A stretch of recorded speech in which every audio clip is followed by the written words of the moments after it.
Boa noite, graça e paz do nosso Senhor Jesus.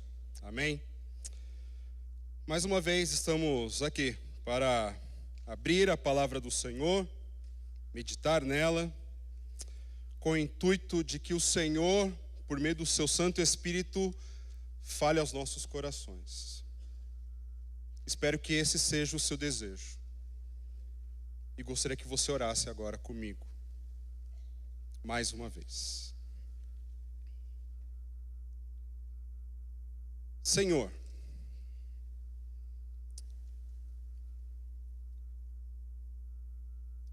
queremos ouvir a Tua voz. Queremos que a Tua palavra produza algo eterno em nossos corações nesta noite. Para a Tua glória e para que as nossas vidas, de fato, estejam alinhadas com a verdade do Evangelho de Jesus. E é no nome dele que oramos. Amém. Mais uma vez, volto a falar com vocês sobre as parábolas, sobre os retratos do reino de Deus. Falando das parábolas no Evangelho de Lucas. Se você não estava aqui quando eu falei sobre parábolas, eu dei uma definição. A definição para a parábola é que ela é uma narrativa alegórica que transmite uma mensagem indireta, por meio de comparação ou analogia. As parábolas de Jesus revelam a natureza do reino de Deus e ou indicam como um filho do reino deve agir. Mais uma vez. Parábola é uma narrativa alegórica que transmite uma mensagem indireta por meio de comparação ou analogia. As parábolas de Jesus revelam a natureza do reino de Deus e ou indicam como um filho do reino deve agir. Então, mais uma vez, eu quero ilustrar as parábolas como retratos. Todos nós agora somos convidados pela palavra de Deus a usar a nossa capacidade de imaginar uma parede enorme dentro de um museu, de um salão de artes, vendo esses diversos retratos, que são as parábolas no Evangelho de Lucas. Eu já falei a respeito do retrato do fariseu e do publicano, que tem a seguinte mensagem: ninguém é justificado pelas suas próprias obras. Este é o retrato da parábola, né? O retrato, a parábola do fariseu e do publicano. O retrato que nós vamos abordar hoje é o retrato da história bem conhecida como parábola do filho pródigo. Mas eu quero fazer uma alteração no nome dessa parábola, até porque não é bíblico, certo? Os editores das Bíblias colocaram parábola do filho pródigo, do filho perdido, mas eu queria que você colocasse o seguinte coração: é a parábola do pai e os seus dois filhos. Ok? Parábola do pai e dos seus dois filhos. Um pano de fundo importante para a nossa compreensão é quem era o autor Lucas. Lucas era um médico da sua época. Ele era um gentil, um estrangeiro que foi ganho pelo amor de Cristo, foi salvo. E os gentios eram pessoas desprezadas, eram pessoas de segunda, terceira, quarta categoria para os judeus. Só eles, os judeus, eram merecedores do reino de Deus, na concepção deles. Mas o Senhor, além de ganhar os seus, ele também abriu, escancarou uma porta de salvação àqueles que eram desprezados. Então, Lucas, aquele que era desprezado pela mensagem do judaísmo, ele é ganho pela mensagem do Evangelho de Jesus. Ele é um cooperador do ministério do apóstolo Paulo, e ele também tinha o ofício de ser um historiador. Tanto que, além de escrever o Evangelho de Lucas, ele escreveu Atos dos Apóstolos. E a mensagem, o propósito, a intenção de Lucas ao escrever o seu evangelho é o seguinte: é que a mensagem do evangelho do reino de Deus alcança todas as pessoas, inclusive aqueles que eram desprezados socialmente, como os estrangeiros, gentios, viúvas, crianças, pobres, os que não tinham filhos, leprosos, pecadores e publicanos. A mensagem do Evangelho que Lucas intenta escrever e anunciar é que a mensagem de salvação está escancarada para todos aqueles que são desprezados. Todos aqueles. E um exemplo disso, dentro do livro, é Zaqueu, um personagem conhecido, que até inventaram de fazer uma música com ele, certo? Então Zaqueu, aquele homem pequeno, ele era publicano. Todos os publicanos, que são os cobradores, eram os cobradores de impostos, eles eram pessoas desprezadas, mas ele era muito mais prezado porque ele era o quê? O chefe dos publicanos. O pessoal odiava Zaqueu. E o nome Zaqueu significa justo, correto. Era difícil chamar um homem corrupto de justo, de correto. E aí o Senhor, Zaqueu, na sua gana de querer conhecer o mestre, ele sobe numa árvore e Jesus lança: justo, desce, porque me convém ir na sua casa. E naquela visita de Jesus, na casa de Zaqueu, onde há um grande banquete, do nada, ele levanta e diz o seguinte: Senhor, a metade dos meus bens eu darei aos pobres. E aquele que se porventura eu defraudei, eu prejudiquei, eu lesei, eu restituirei 4 vezes mais. E o Senhor olha para aquilo e fala assim: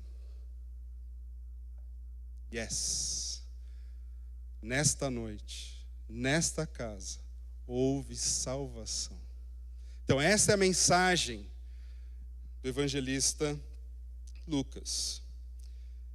E eu convido vocês a abrirem suas Bíblias para nós vermos sobre a parábola do pai e os seus 2 filhos.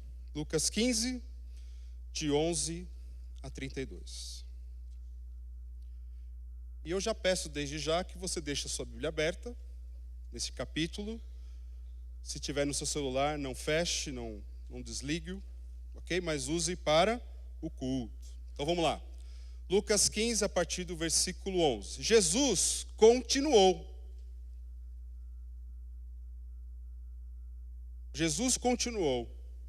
Um homem tinha 2 filhos. O mais novo disse a seu pai: Pai, quero a minha parte da herança. Assim, ele repartiu sua propriedade entre eles. Não muito tempo depois, o filho mais novo reuniu tudo o que tinha e foi para uma região distante. E lá, desperdiçou os seus bens irresponsavelmente. Depois de ter gasto tudo, houve uma grande fome em toda aquela região, e ele começou a passar necessidade. Por isso foi empregar-se com um dos cidadãos daquela região, que o mandou para o seu campo a fim de cuidar de porcos. Ele desejava encher o estômago com as vagens de alfarrobeira que os porcos comiam, mas ninguém lhe dava nada. Caindo em si, ele disse: Quantos empregados de meu pai têm comida de sobra, e eu aqui morrendo de fome? Eu me porei a caminho e voltarei para o meu pai, e lhe direi: Pai, pequei contra o céu e contra ti. Não sou mais digno de ser chamado teu filho. Trata-me como um dos teus empregados. A seguir, levantou-se e foi para seu pai. Estando ainda longe, seu pai o viu e, cheio de compaixão, correu para o seu filho e o abraçou e beijou. O filho lhe disse: Pai, pequei contra o céu e contra ti. Não sou digno de ser chamado teu filho. Mas o pai disse aos seus servos: Depressa, tragam a melhor roupa e vistam nele.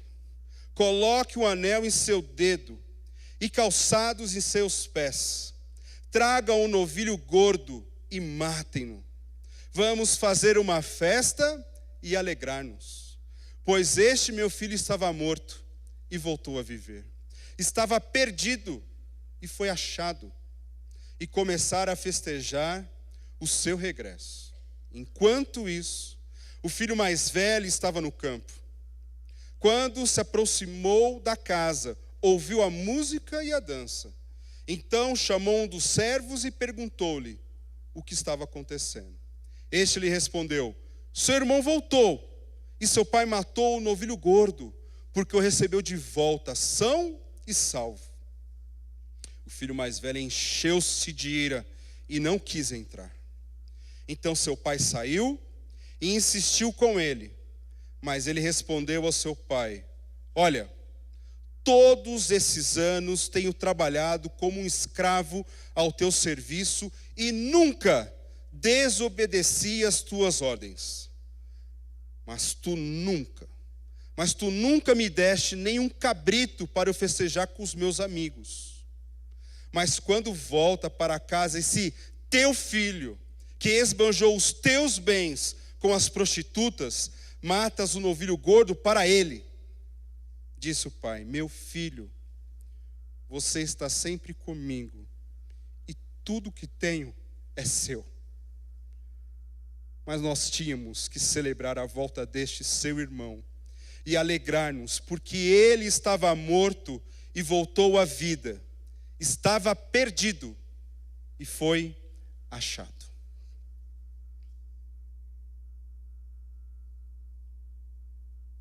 Primeiros erros de Kiko Zambianchi. Como sempre, uma música. Meu caminho é cada manhã. Não procure saber onde vou. Meu destino não é de ninguém. E eu não deixo os meus passos no chão. Se você não entende, não vê. Se não me vê, não entende. Não procure saber onde estou. Se o meu jeito te surpreende. Se o meu corpo virasse sol. Se minha mente virasse sol. Mas só chove, chove, chove. Se um dia eu pudesse ver meu passado inteiro e fizesse parar de chover nos primeiros erros, meu corpo viraria sol, minha mente viraria ar, mas só chove, chove, chove. E se fizesse parar de chover nos primeiros erros, meu corpo viraria sol, minha mente viraria ar, mas só chove, chove, chove, chove, chove, chove. Essa música composta nos anos 80 por Kiko Zambianchi, nos anos 2000, Capital Inicial gravou e deu uma levancada até neles, né, que estava meio sumido. Canta essa canção, uma bela canção que nos ensina o seguinte: o quanto nós podemos olhar para trás e nos arrependermos dos nossos erros. E quando não há esperança para o dia de hoje, e nós olhamos para trás, nessa metáfora onde a chuva são os erros e o sol seriam os seus acertos, só chove, chove e chove. É uma música que, lógico, Kiko Zambianchi não se inspirou na Bíblia, mas se ele lesse a história do filho pródigo, ele poderia falar: esse camarada aqui, ele diz: ah, se um dia eu pudesse ver meu passado inteiro, e eu fizesse parar de chover dos meus primeiros erros, meu corpo viraria sol, minha mente viraria, mas só chove, chove e chove. Diante do retrato dessa parábola, já que estamos numa galeria de arte, olhando para esse retrato do pai e seus dois filhos, a mensagem deste retrato é a seguinte. Cadê? Coloca aí para mim. A mensagem é a seguinte: Deus estará sempre pronto para receber um pecador arrependido. Deus estará sempre pronto para receber um pecador arrependido. E essa parábola, ela nasce, por isso que eu pedi para você ficar com a Bíblia aberta, no começo do capítulo 15, que existe uma situação ali. Versículos de 1 a 3. 1 e 2. Todos os publicanos e pecadores estavam se reunindo para ouvi-lo. Mas os fariseus e os mestres da lei o criticavam. Este homem recebe pecadores e come com eles. A cena que é montada aqui é que Jesus estava dentro de uma casa com essas pessoas. Aqueles que eram chamados de pecadores e os publicanos, os cobradores de impostos, que eram pessoas odiadas à sua época. O fariseu, uma pessoa que amava a lei do Senhor, que buscava cumprir a risca, ele entendia que se ele adentrasse a casa de um pecador, ele estaria como? Contaminado com o pecado daqueles pecadores. Então eles ficavam observando, como posso dizer, a porta, observando lá dentro, criticando, resmungando, mas não adentrava aquela casa. Por isso Jesus, ele diz que ele começa a contar uma parábola. Eu comecei contando a parábola do pai e dos 2 filhos, mas antes existem 2 parábolas, certo? Como que começa o versículo 11 mesmo? Jesus, pode ler na Bíblia, continuou. Então essa parábola ela faz parte, ela é uma conclusão das outras 2, certo? Então vamos ler versículo 3 até o versículo 10. Então Jesus lhes contou esta parábola, por causa do resmungo, por causa das reclamações destes homens. Então Jesus lhes contou esta parábola. Qual de vocês, que possuindo 100 ovelhas, e perdendo uma, não deixa as 99 no campo, e vai atrás da ovelha perdida, até encontrá-la? E quando a encontra, coloca alegremente nos ombros, e vai para casa. Ao chegar, reúne seus amigos e vizinhos e diz: alegrem-se comigo, pois encontrei minha ovelha perdida. Eu lhes digo que da mesma forma haverá mais alegria no céu por um pecador que se arrepende do que por 99 justos que não precisam arrepender-se. Aqui primeiro. A primeira parábola é a parábola da ovelha perdida.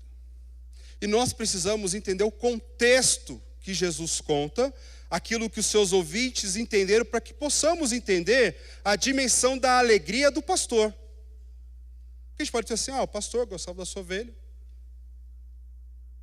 perdeu, achou legal, festejou. Mas por que ele festejou? A profissão pastoril de cuidar das ovelhas era uma profissão desprezada na sua época. Poucos a realizavam e tinham que realizar muito bem. As ovelhas não pertenciam a esses pastores. Essas pessoas eram a profissão. Eles trabalhavam para algum fazendeiro, mas eles eram responsáveis por cada uma dessas ovelhas. Se o pastor perdesse uma ovelha, ele perderia o seu emprego e jamais conseguiria um outro emprego, porque ele já vinha de uma classe desprezada, e aquilo que ele tinha se proposto a fazer, não tinha feito direito, porque ele tinha perdido uma ovelha. Então, quando ele busca aquela ovelha e a encontra, ele festeja. Ele festeja por quê? Ele está numa situação de não trabalhar mais, de não ter mais subsídios. Então ele se alegra. Encontrei a ovelha que estava fora do aprisco, fora da onde ficam as ovelhas. Sumiu. Ele deixou os 99 e foi atrás, procurou e a encontrou. A alegria veio no coração dele. Uma alegria de livramento. Porque existia uma situação adversa adiante dele, caso essa ovelha fosse encontrada morta, ou se alguma fera, um urso, um leão pegasse, a responsabilidade é do pastor. Então, quando o pastor encontra essa ovelha, ele se alegra e fala: vamos festejar. E o Senhor Jesus fala assim: esta alegria do pastor, do seu livramento, ela é um pontinho assim de uma alegria ainda maior que acontece nos céus. Porque os anjos festejam quando um pecador se arrepende dos seus pecados. Mas o Senhor não para por aí. No versículo 8 começa, ou. Ele conta a parábola da ovelha perdida e ele começa, ou. Semelhante. Ou, qual é a mulher que possuindo 10 dracmas e perdendo uma delas, não acende uma candeia, varre a casa e procura atentamente até encontrá-la? E quando a encontra, reúne suas amigas e vizinhas e diz: alegre-se comigo, pois encontrei minha moeda perdida.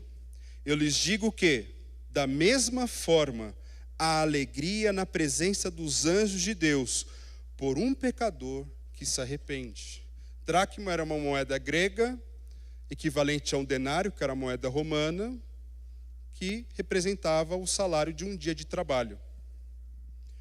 Mas você pensa aí, ela perdeu uma moeda e fica toda preocupada em achar essa moeda, depois festeja, mas alguém festeja por uma moeda. Você faria isso por uma moeda de R$1? Reunião de oração. Sexta-feira que vem, já aproveito, né? Sexta-feira, reunião de oração. Queria agradecer. Eu achei minha moeda de R$1 que eu estava perdendo. Bom, dou outro para você. Mas qual era o contexto? O contexto é que uma mulher, ela só saía de casa quando ela casava com um homem. Mas para aquele homem, ele viesse a ter essa mulher como sua esposa, ele tinha que pagar o dote. Fica as dicas para os pais que têm suas filhas aí pronto para casar. O dote. E o dote era uma quantia grande de moedas que era dada por pai. E no dia do casamento, o pai separava uma quantidade dessas moedas e dava para sua filha. Por quê? Qual o objetivo? Lembrando que o contexto era um contexto onde a mulher não tinha valor nenhum. Ela era desprezada. E aquelas moedas eram um ponto de salvação das suas vidas, em alguns casos. Então o marido morre, ele vai para uma batalha, acontece alguma coisa, ele morre. O que acontece com aquela mulher? Não é que nem hoje em dia. Ela precisava do quê? De recursos para voltar para a casa do seu pai, se ela fosse uma pessoa mais jovem. Se não, uma pessoa, numa certa idade, não tendo recursos, ela estava destinada à prostituição ou a mendigar. Então, quando essa mulher ela perde uma moeda, e quando Jesus conta essa parábola e as mulheres que ali estavam ouvindo, normalmente Jesus falou assim: ela perdeu uma dracma. O coração das mulheres assim: meu Deus, ela perdeu uma moeda. Porque para nós uma moeda é quase tudo. Então existe o quê? Uma diligência, uma disposição, um esforço para encontrar essa única moeda. E quando ela encontra, o que ela faz? Ela celebra. O que ela falou? Uau! Ufa! Não precisarei vender meu corpo. Não estou entregue à sorte deste mundo. Não vou mendigar. Eu tenho os recursos para que se um dia eu precisar, cuidar de mim. Então essa alegria da mulher é uma gotinha se comparada à alegria celestial quando um pecador se arrepende. Dito isto, chega a parábola do pai e seus 2 filhos. Porque o texto fala assim, mais uma vez, Jesus continuou. Então a lição que fica da parábola da ovelha perdida é que a ovelha, ela se perdeu fora de casa. Ok? Estão comigo? A ovelha ela não ia se perder dentro do aprisco, que é o lugar onde elas repousavam, eram cuidadas pelo seu pastor, mas ela se perdeu, se extraviou no caminho. São 100 ovelhas, né? Não é tão fácil assim. Se extraviou, se perdeu. fora de casa. Mas a moeda, onde que ela foi perdida? Dentro de casa. A moeda se perdeu dentro de casa. Então, dentro desse auditório, o Senhor Jesus está dizendo o seguinte: que aqueles pecadores que Ele está sentado são as ovelhas perdidas. Aqueles que saíram de casa. E aqueles que estão à porta da casa, os fariseus, são aqueles que se perderam dentro da casa. E isso inquieta o meu coração de uma maneira, vocês não têm ideia. E isso não é papo de pastor, não. Não é papo de pregador, que quer colocar terror nas pessoas. Longe disso. Mas nós ficamos chocados quando as pessoas saem do nosso aprisco e começam a viver a vida da forma que elas bem entendem. Não é verdade? A gente fica chocado. Como que ela pôde fazer isso? E às vezes a gente esquece de olhar para um espelho e até se perguntar: você não saiu, mas você está perdido ou não?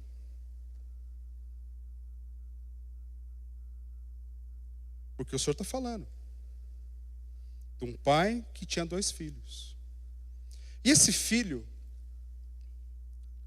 tem um coração tão escancarado para o mal que a gente precisa fazer algumas perguntas. Se estamos, de fato, no caminho do Senhor. A gente precisa lembrar que também dentro desse contexto, dessa parábola, desse retrato, existem alguns versículos que reforçam a mensagem do evangelista Lucas. Romanos 3:23, todos já sabem de cabeça, né? Pois todos pecaram e destituídos estão da glória de Deus. Agora todo mundo, ok? Vamos lá. Todos pecaram e destituídos da glória de Deus. Romanos 3:23. Todos. Você sabe como que o grego, a palavra todos do grego representa no português? Todos. Simples assim. Todos. Eu, você, todos. Todos pecaram e separados, destituídos, carentes, estamos da presença gloriosa de Deus. Tenta imaginar a mensagem daqueles que são desprezados. Atos 3:19. Arrependam-se, pois, e voltem-se para Deus, para que os seus pecados sejam cancelados. Vamos juntos agora? Arrependam-se, pois, e voltem-se para Deus, para que os seus pecados sejam cancelados. Atos 3:19. E o último, dentro de Lucas, do Evangelho, 5:32. Vamos lá? Que ele veio para chamar pecadores e não justos. Agora só vocês.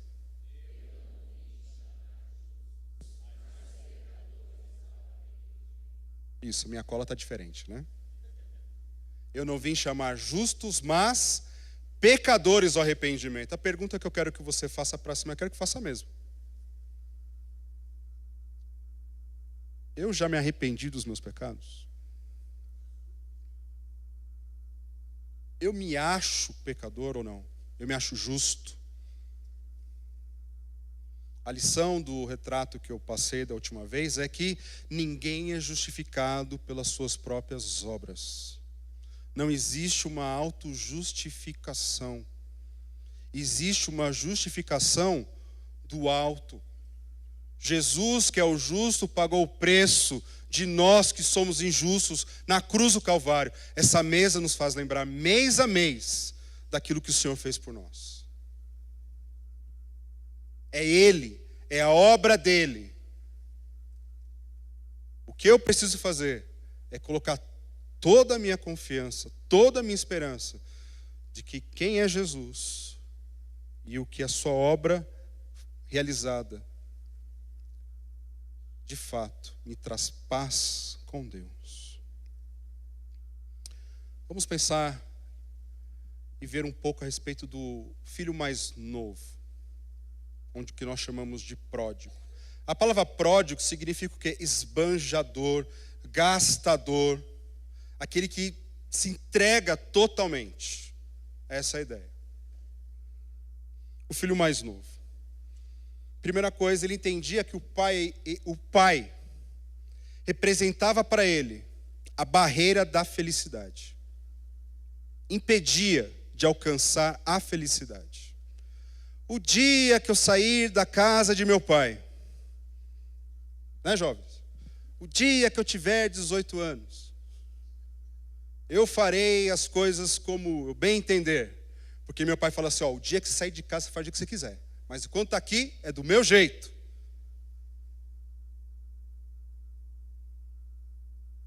O pai era uma barreira da felicidade, para a felicidade deste jovem. E aí ele tem uma ousadia de chegar diante de seu pai e falar o seguinte: eu quero a minha parte da herança.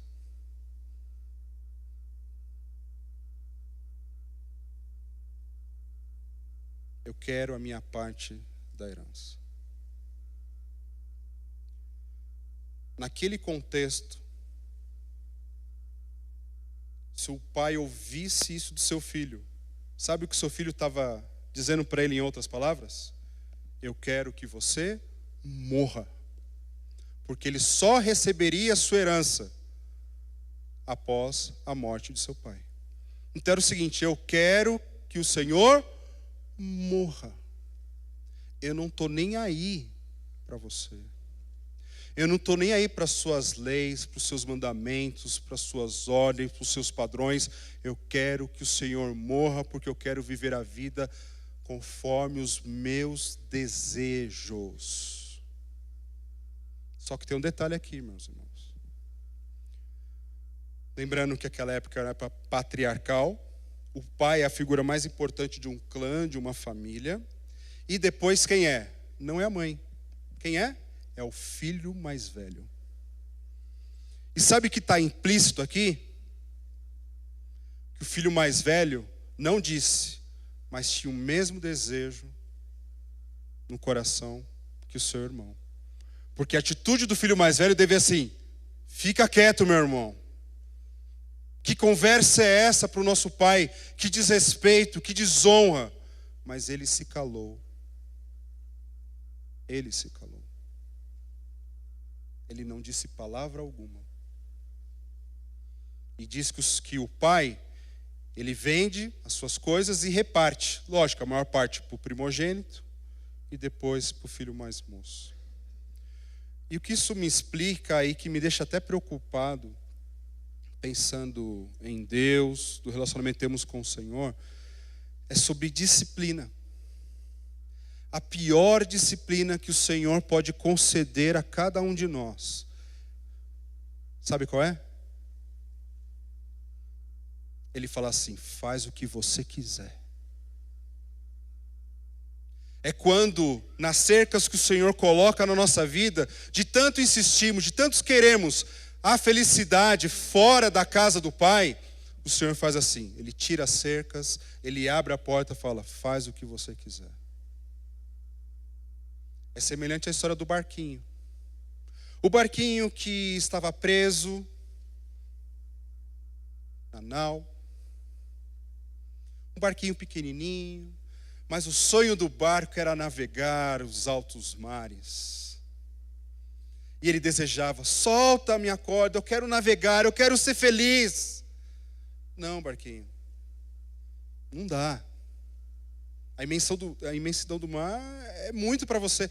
Mas eu quero ser feliz. Eu quero. Ok, pode ir.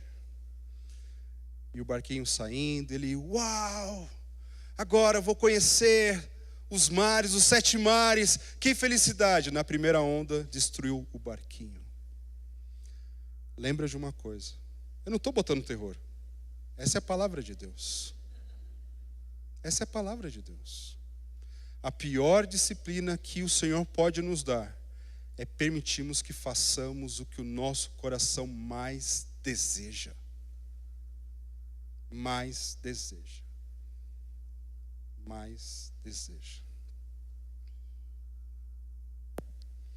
E o filho sai. E ele ajunta as suas coisas e sai com uma pressa de esbanjar, de gastar, de navegar nos 7 mares, de descobrir o mundão. E ele gasta, ele vive uma vida irresponsável. Na palavra original está embutida a ideia de se envolver imoralmente com diversas mulheres, gastar o dinheiro de uma maneira desequilibrada, e foi isso que ele fez. Foi isso que ele fez. Ele pegou toda aquela riqueza e só fez bagunça.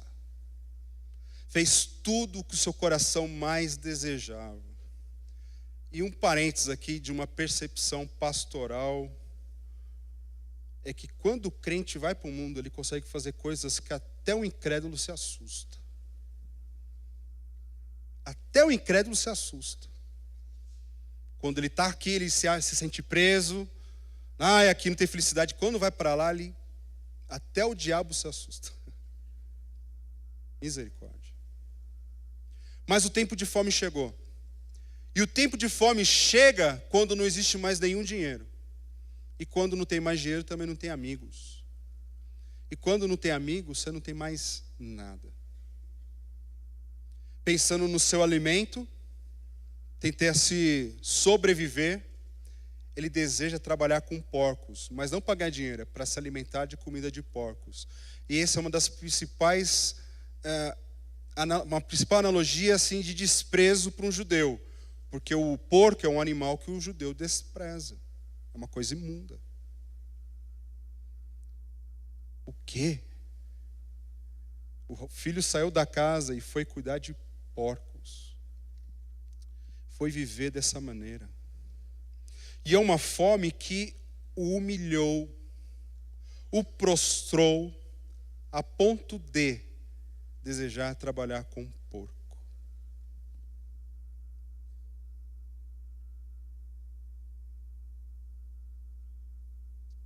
Mas ali, no fundo do poço, como costumamos falar, no momento mais desprezível da vida, também é uma oportunidade de mudança. Porque por mais fundo e por mais assustador que uma pessoa pode se afastar dos caminhos do Pai, da casa do Pai, e fazer coisas horripilantes, se essa pessoa se arrepender, existe esperança. Existe esperança para todo aquele que se arrepende. E a palavra arrependimento não está associada com remorso.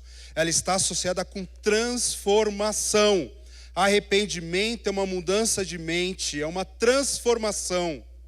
É uma mudança radical do caminho que se está vivendo em direção ao Pai. Em direção ao Pai. Verdadeiro arrependimento é o caminho em direção ao Pai. É entender que você chegou no fundo, no limite do mal. E você lembrar de onde você estava. E aí ele começa a lembrar, na casa de meu pai, na casa de meu pai, os empregados se alimentam muito, mas muito melhor que eu. Meu pai é bom para os empregados. Tenho até vergonha de pensar que o meu pai era bom para mim. Mas por ele ser bom com os empregados, eu voltarei. E aí ele cria o quê? Um plano de ação. E é isso que nós precisamos fazer se de fato nos arrependemos. Nós precisamos criar um plano de ação. Se você está lá, na areia movediça do pecado, não consegue sair, e a mensagem do Evangelho brilha mais uma vez, te dá mais uma oportunidade para que a sua vida possa ser transformada, você precisa criar um plano de ação. Quando chegar na minha casa, vou sair daqui, vou chegar na minha casa, vou me trancar no meu quarto, vou me ajoelhar, vou orar ao Senhor, vou escrever algumas coisas, vou clamar ao Senhor pelo seu perdão, pela sua graça, não sei.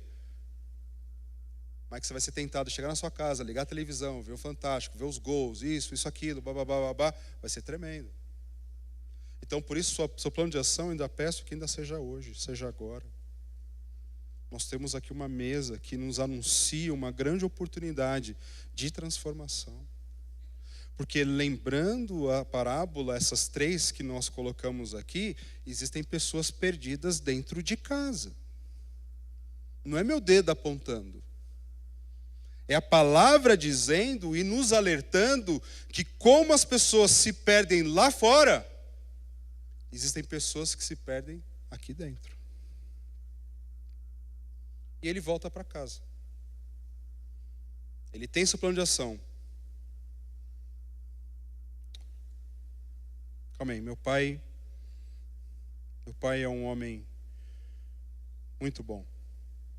Versículo 17. Caindo em si, ele disse: quantos empregados de meu pai têm comida de sobra e eu aqui morrendo de fome? Eu me porei a caminho e voltarei para o meu pai e lhe direi: pai, pequei contra o céu e contra ti, não sou mais digno de ser chamado teu filho, trata-me como um dos teus empregados. E ele se levantou e foi. Agora tenta imaginar aquele homem que saiu cheio de si, com riquezas, cheiroso, bem vestido, agora volta maltrapilho, com seus longos cabelos, com sua barba imensa, mal cheiroso. E aí entra um outro personagem, o principal personagem dessa história, que é o pai. Diz que o pai está observando, e quando ele vê o filho, o que ele faz? Ele faz assim: eu vou lá na frente da porta, eu sabia que você ia voltar. É assim que o Senhor nos trata? Graças a Deus, né? Graças a Deus. Porque se o Senhor nos tratasse como nós normalmente tratamos as pessoas, estaremos todos perdidos. Concorda comigo ou não? Mas quando o filho volta, por que o pai sai correndo? Por quê? Sabe por quê? Porque na lei de Israel, diz que se um filho rebelde, que sai da sua casa e ele é declarado rebelde, ao avistá-lo, ele tem que ser apedrejado. Ele tem que ser morto por causa da sua rebeldia. Quando o pai vê o filho, ele corre para quê? Para salvá-lo. Então, diante de todo o clã, as pessoas que viam o filho, se viesse na hora, pela lei era matá-lo. Mas o pai corre. E aí ele rompe uma barreira cultural, porque um patriarca, correr era coisa de escravo. Correr era uma atitude humilhante. O pai corre para salvar seu filho, e ele faz algumas coisas ali. Ele abraça e o beija no rosto. Por que ele beija no rosto? Para dizer para todo mundo: eu perdoo meu filho, ele voltou para minha casa e ele é meu filho de novo. E quando ele chega na casa, coloca o anel, ele toma um banho, muda as suas roupas e coloca umas sandálias. Sinal de honra. Honra. O Senhor honra o mais vil pecador. E nós precisamos ser sinceros diante do Espírito Santo, de confessarmos que eu sou o mais vil pecador. Porque se eu achar que eu sou só um pouquinho pecador, eu não tenho esperança. Porque como diz a mensagem deste retrato, o Senhor está pronto a perdoar todo pecador arrependido. O Senhor está pronto. E Ele rompe essa barreira cultural, Ele recebe o seu filho, e o filho diz as palavras do plano de ação: Senhor, Pai, pequei contra os céus, pequei contra ti, já não sou digno de ser chamado teu filho. Mas, tem um mas ali, porque ele não terminou o plano de ação. O plano de ação era o quê? Eu quero ser um seu trabalhador, eu quero ser um servo. Não, na hora, ele abraçando, fala assim: prepare as roupas, pega o novilho mais gordo, vamos fazer um churrasco, vamos fazer uma festa, porque o meu filho estava morto e agora está vivo. Queridos, uma pessoa só chega à vida diante de Deus se entender que já está morta. O Senhor disse que é necessário nascer de novo. É necessário nascer novamente. Mas só nasce novamente quem entende que está numa situação de morte. Porque o salário do pecado é a morte. Mas o dom gratuito de Deus é vida eterna. Aleluia. Aleluia. Para que alguém possa estar vivo diante de Deus, precisa entender que sem o Senhor está morto. Se uma pessoa diante de Deus, para entender que ela precisa ser encontrada, ela tem que entender que ela está ou estava perdida. A mensagem da mesa, da ceia, é a mensagem para cada um de nós.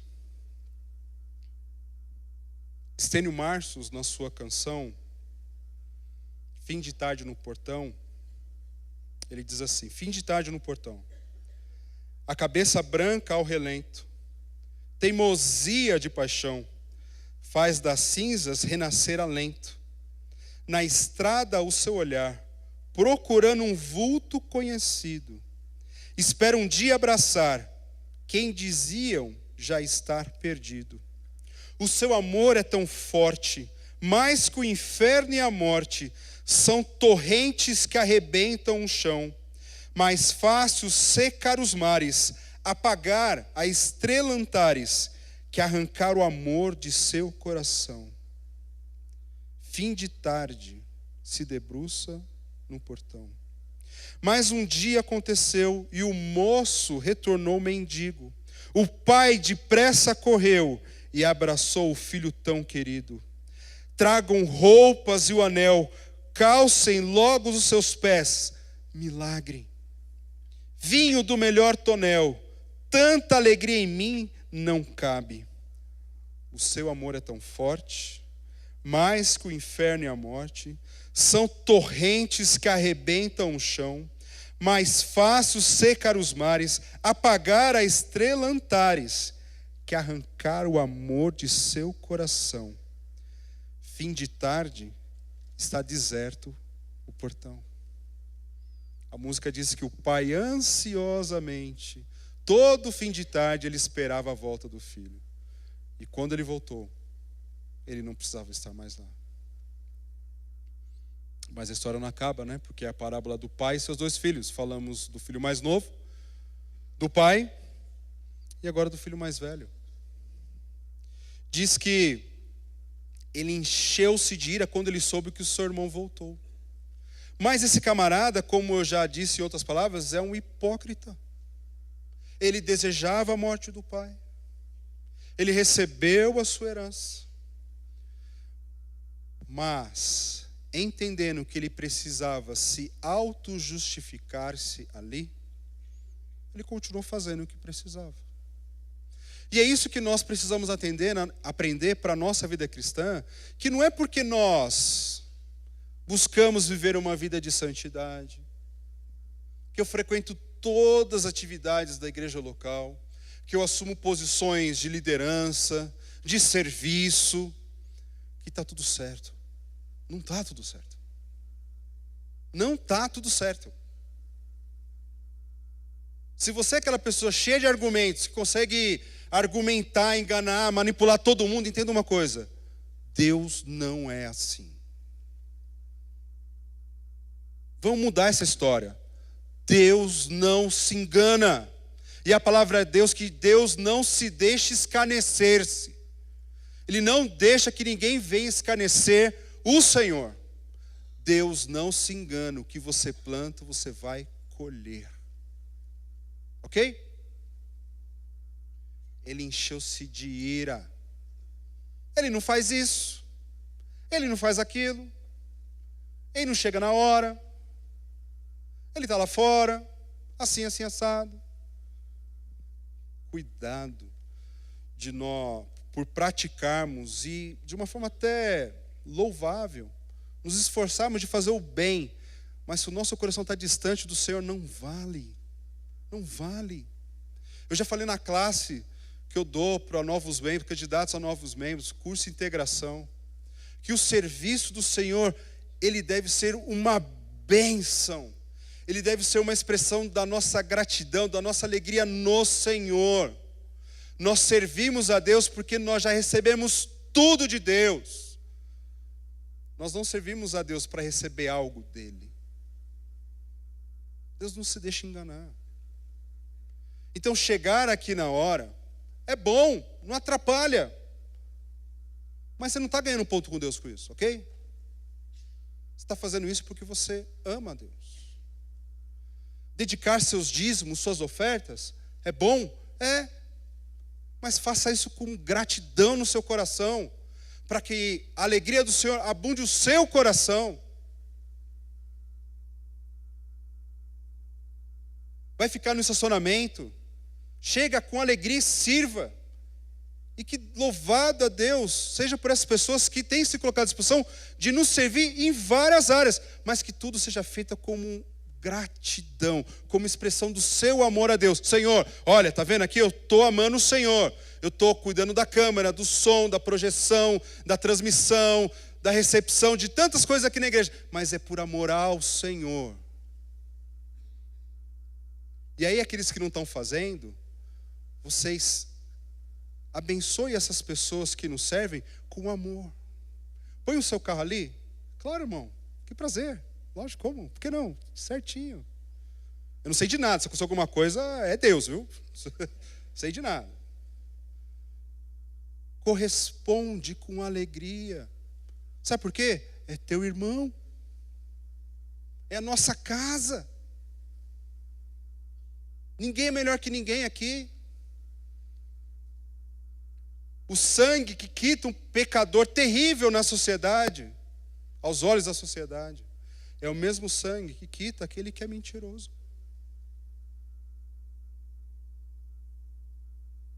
A igreja é uma comunidade de pessoas que entendem que são pecadoras e que são salvas. Cuidado para nós não viermos a deixar nosso coração irado, porque o irmão está feliz no Senhor. E olha, tem uma coisa que eu acho engraçado nós crentes, né? Uma pessoa se converte, está feliz, a gente lembra daquele momento de felicidade, é só que a gente bate nas costas do irmão e fala assim: vai passar, hein? Vai passar, essa alegria vai passar. Ao invés de jogar mais lenha para o fogo crescer, ter um incêndio, né? Da verdade de Deus no coração, a gente fica jogando água. Cuidado, atitude de irmão mais velho. A ira. Só que é uma ira baseada na sua autojustificação. Cuidado, irmãos. Quando eu falo cuidado para vocês, estou falando para mim também, viu? Estou falando para mim também.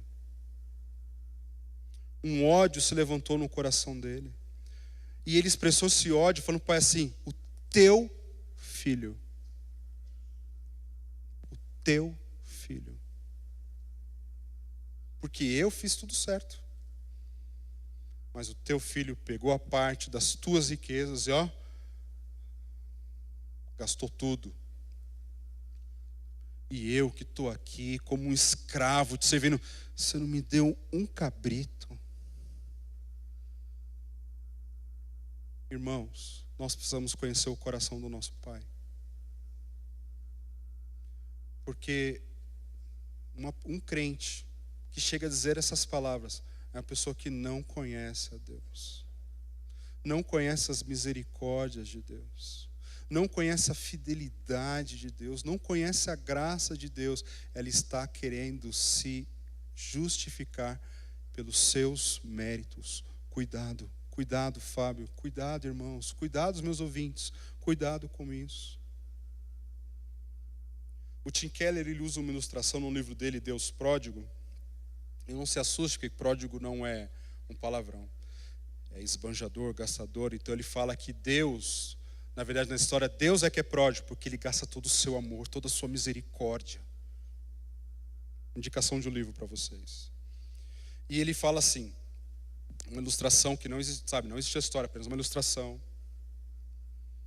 Então Jesus está com seus discípulos e fala assim: olha, discípulos, cada um pegue uma pedra, vamos caminhar. Aí João foi lá, pegou uma pedra desse tamanho, né? Tipo uma bola, pegou. Aí todos do mesmo tamanho. Aí Pedro olhou e falou: rapaz, essas caminhadas de Jesus são tão grandes, eu vou pegar uma pedrinha. Aí pegou uma pedra. Não falou o tamanho da pedra, falou uma pedra. Foi lá, pegou a pedra, colocou no bolso. Aí depois de andar bastante, todos cansados, com fome, o Senhor falou, sentem aí, coloque sua pedra aqui. Aí o Senhor transformou as pedras em pães. E a pedra de Pedro virou um pãozinho de queijo, uma bisnaguinha, né? E João estava lá com o seu sovado. Okay. Comeram, Pedro ainda com fome. Senhor, pessoal, levante-se. Agora pega uma pedra, vamos caminhar. Aí os outros pegaram a pedra do mesmo tamanho, começaram a caminhar. E Pedro falou assim, foi, pegou uma grande pedra e começou a fazer caminhar. E aí o pessoal estava cansado, reclamando de fome. E o Senhor falou assim, ok, tá vendo esse lago aqui? Joga a pedra no lago. Aí começou a jogar, aí o Pedro falou assim, vai vir um peixão, né? Aí jogou, Aí falou, ok, vamos embora, continuar. Aí Pedro, como assim, Senhor? Não entendi, estou com fome. O Senhor transformou aquelas pedras em pães, não vai transformar agora elas em peixe? Não, só pedi para você carregar uma pedra. Mas, Senhor, que coisa é essa? Que injusto. Ele falou, Pedro, me escute com atenção. Eu pedi para você carregar uma pedra para mim, mas até agora você está carregando pedra para você. Para você. Irmãos, isso é uma lição tão grande para mim. Espero que alcance o seu coração. Porque o nosso serviço é para a glória do nosso Mestre Jesus. Não é para nós. Você pode ter vindo com a motivação errada. E eu espero que esse momento o Senhor conquiste seu coração com a motivação certa. Ele quer teu coração. Ele quer o teu coração. Ele não entra na casa do pai. Ele não entra. E o pai sai. E eles começam a conversar. E o pai diz assim, meu filho, você está sempre comigo. E tudo o que tenho é seu. Por que o Senhor fala isso? Porque os bens foram repartidos. Tudo aquilo era dele. Ontem nas conexões nós falamos dos dons, de presentes embrulhados. Quantos presentes embrulhados temos que não abrimos e não desfrutamos desse bem? Mas nós tínhamos que celebrar, diz o Pai, a volta deste seu irmão e alegrar-nos, porque ele estava morto e voltou à vida, estava perdido e foi achado. E termina aí. Por que termina aí? Lembra da imaginação que eu falei no começo? Eles estão sentados numa mesa dentro da casa. O que Jesus está querendo dizer? Entre. Sente com o seu irmão. Reconcilia-se com ele. Porque eu vim chamar, não está nesse texto, mas está no livro. Eu vim chamar pecadores. Aí fora, não tem salvação. Entre. E para o filho mais velho não tem música. Ele não merece música. Não merece. Mas a mensagem que fica para mim e para você é que Deus está sempre pronto para receber um pecador arrependido. E trazendo à memória de novo o refrão da música. Primeiros erros. Se fizesse parar de chover nos primeiros erros, meu corpo viraria sol, minha mente viraria ar, mas só chove, chove, chove. O que eu quero dizer para vocês é que o Senhor, o Pai, Ele tem todo o poder de fazer essa chuva cessar e fazer nova todas as coisas. Todas as coisas. Todas as coisas. Ele não vai mudar o tempo para você voltar, tomar uma decisão, mas o ponto de transformação tem um nome. E o nome dele é Jesus. Mas para que isso possa acontecer na sua vida, você precisa se arrepender do seu pecado. Ele é o sol da justiça. O crente é como a lua. A lua não tem luz própria. ela reluz à luz do sol.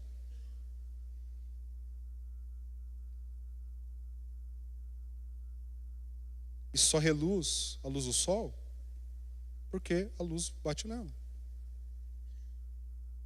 Eu e você só seremos proclamadores verdadeiros do Evangelho se entendemos que não é a luz, nossa luz tem que brilhar, é a luz do sol da justiça, é a luz de Jesus. A mensagem do Evangelho começou: arrependei-vos e crede no Evangelho. E ela continua dizendo: arrependam-se e creiam no Evangelho. O Evangelho que salva, que encontra o perdido dentro da casa e que salva o perdido que está fora dela. Essa mensagem é para mim. Ela é para mim. Ela é para mim. E espero que seja para você.